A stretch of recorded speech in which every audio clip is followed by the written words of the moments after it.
మన ఆరోగ్యాన్ని సూచించే కొన్ని హెల్త్ ఇండికేటర్స్ అని ఉంటాయి. బాడీ మాస్ ఇండెక్స్ అని ఇలాంటి కొన్ని ఇండికేటర్స్. వాటిల్లో దానికంటే కూడా ఒక్కోసారి బెటర్ అయినది నెక్ సర్కంఫరెన్స్ అంటారు. ఈ mid part of the neck దాని సర్కంఫరెన్స్ చుట్టుకొలత చూస్తే అది కూడా ఒక non invasive very simple investigation అన్నమాట. మనము మెజర్ చేయడానికి చాలా ఈజీగా ఉంటుంది. ఈ నెక్ సర్కంఫరెన్స్ అనేది అప్పర్ పార్ట్ ఆఫ్ ది బాడీలో ఉండే సబ్క్యూటినియస్ ఫ్యాట్ గురించి చెప్తూ ఉంటుంది.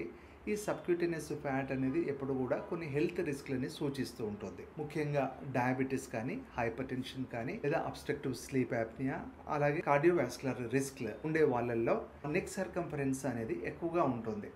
నెక్ సర్కంఫరెన్స్ అనేది మగవాళ్ళల్లో 43 సెంటీమీటర్స్ కంటే తక్కువ ఉండాలి. అదే స్త్రీలలో 38 సెంటీమీటర్ల కంటే తక్కువగా ఉండాలి. 63 సెంటీమీటర్ల కంటే ఎక్కువగా ఉన్నట్లయితే హెల్త్ రిస్క్లు వస్తూ ఉన్నట్లు, అలాగే 38 సెంటీమీటర్ల కంటే ఎక్కువగా ఉన్నట్లు ఉంటే లేడీస్లో హెల్త్ రిస్క్ ఉంటూ ఉన్నట్లు. అయితే ఒక్కోసారి ఈ నెక్ సర్కంఫరెన్స్ అనేది బాడీ మాస్క్ ఇండెక్స్ కంటే కూడాను బెటర్ పారామీటర్ అని చెప్తారు.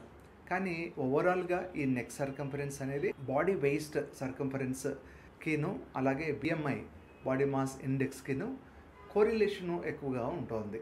కాబట్టి రాబోయే జబ్బులని ఇది త్వరగా మనము పట్టుకోవచ్చు. వాటిని ప్రివెంట్ చేయడానికి కూడా అవకాశం ఉంది. దీంట్లో ప్రధానంగా మనకు డయాబెటీస్ వచ్చే సూచనలు కనబడుతూ ఉంటాయి. నెక్ సర్కంఫరెన్స్ ఎక్కువగా ఉన్న వాళ్ళల్లో మార్నింగ్ ఫాస్టింగ్ బ్లడ్ షుగరు, అలాగే ఇన్సులిన్ రెసిస్టెన్స్ అనేవి ఉంటాయి.